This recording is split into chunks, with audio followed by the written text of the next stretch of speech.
Okay. JD, last two games, starter ka.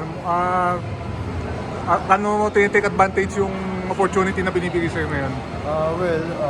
For me kasi talagang wala.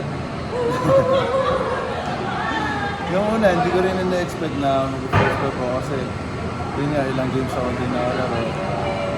Wala talaga ako idea na mag-first score ako. Tapos yun nga, nakita ko na first score ako. Talagang in-enjoy ko lang yung moment na kasama yung first game. Nakipag ko nila ako with them. Tapos, focus ako sa defense. Hindi ko na inisip masyado yung score ko eh. Darating naman yun sa akin eh. Anytime na kaya ko mag-score. So yun yung last game sa Terra Firma. Yun yung hinihintay ko na dumating na score. Lagi ako ng open. So yun lang, nag-focus ako muna ako sa defense. Then yung score. Yung therapy yung mag-game man yung outside shooting mo sa mga reason ba't nakalago kayo kagad eh? Wala eh.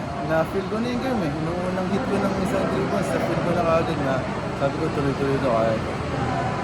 So, must win eh. Must win yung Terra Firma. So,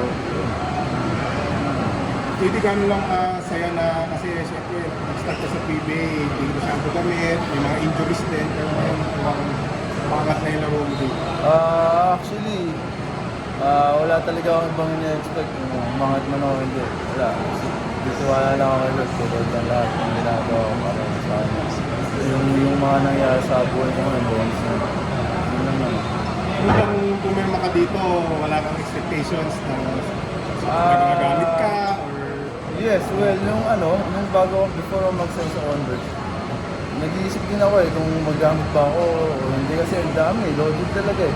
Yan si Juan, Alec, yan sila Mikey. Parang hindi rin talaga ako nag-expect. Bahala na, basta tatrapo ako kasi kinuha ako eh. Yun yung reason, gusto ako